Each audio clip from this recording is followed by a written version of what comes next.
Hey, ladies and gentlemen, and welcome back to Albums Recall. Yes, I'm back with another episode of Albums Recall. It's episode 7 today, and today I'm giving you early 90s classic.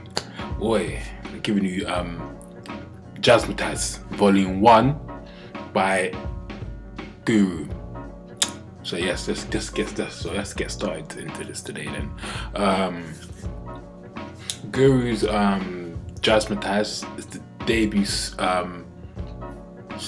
debut solo studio album by American hip hop recording artist Guru.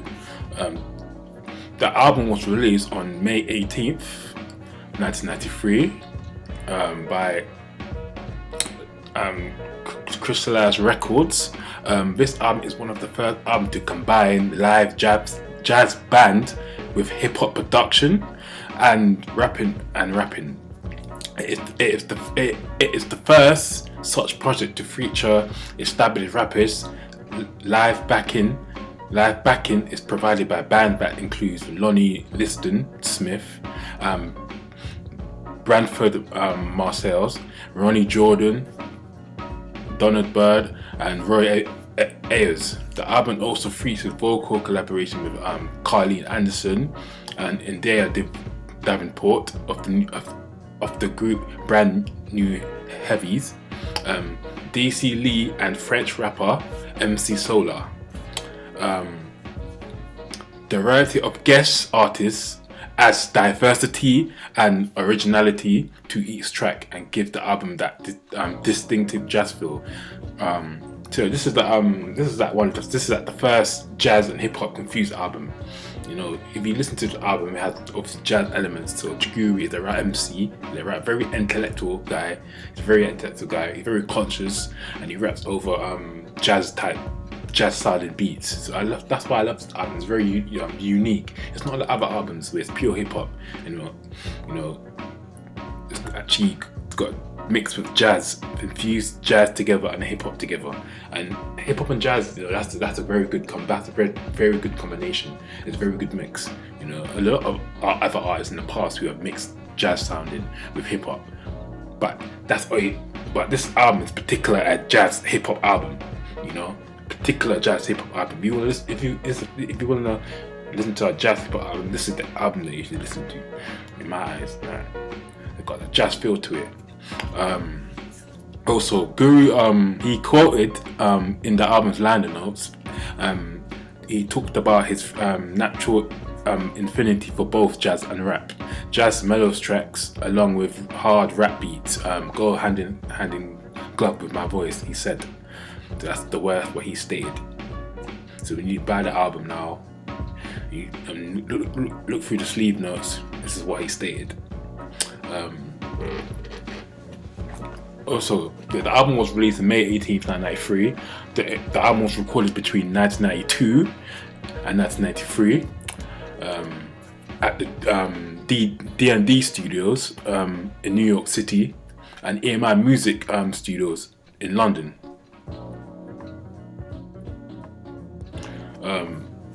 The genre is obviously jazz rap. The length of the album is 44 minutes and 17 seconds. Album was producer is Guru. I'm gonna go into the Billboard. It did well in the Billboard. It did well, you know. So I'm gonna go into the Billboard now. How it did in the charts. Album did go right in the charts. So the Jazzmatazz Volume 1 peaked at number 24 and 91 on the Billboard's top R&B hip hop album and the Billboard 200 album charts. The single "Trust Me" peaked at number 50 on the Hot R&B hip hop singles track chart. In spite of the lag in American sales, Jazzmatazz Volume 1 was a commercial success in Europe, where jazz was more popular in the 1990s. It's true, this album did more well in Europe than it did in America, you know. It did very well in England, France, Germany, those countries. You know, it did very well in those countries.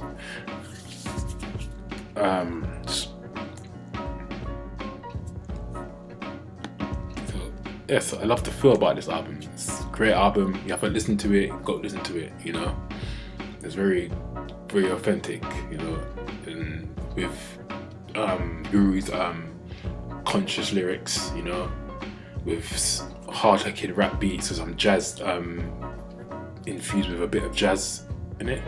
What more can you ask for? You know, it's a perfect combination of both, mixture of both. A bit different, not the usual type albums of other albums, hip hop albums, but some you need something different. You know, I like this because it's not the usual stuff I listen to. It's a mixture of both. You know, I love my jazz rap anyway, and I've always been a fan of jazz rap. You know, so obviously you got the track listening now for the album. Number 1 in the introduction. 2 Lounging, that's with Byrd. He's on the trumpets and the piano. You got 3 When You're Near, 3 India Davenport on the vocals, and Simon Law on the keyboards.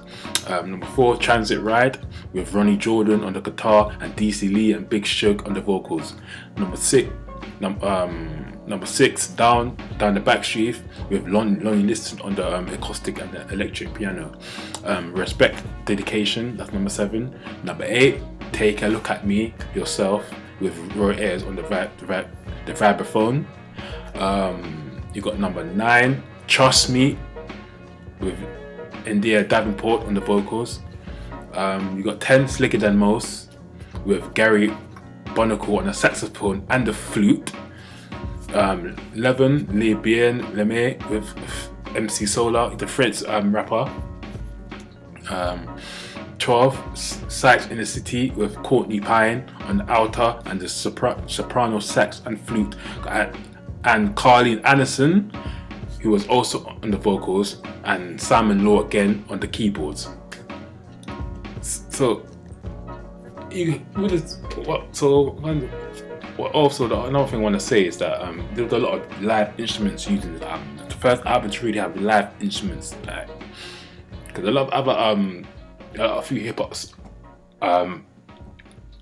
albums, like the beats, the instruments, some of them are not really live like that.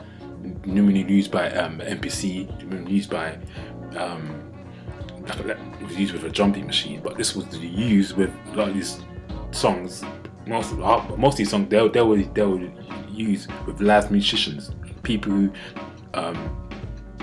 know how to play the guitar, the piano, the keyboard, the saxophone, you know, and that was infused with Guru's raps.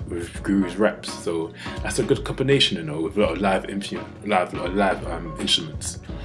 So this album was used with a lot of live instruments, and that's what I like about this album as well. It's unique. It's not that other albums weren't used with live instruments. It was used with live instruments, and you can hear that it was used with live instruments as well. It's just to have a different feel to it, you know. So yeah,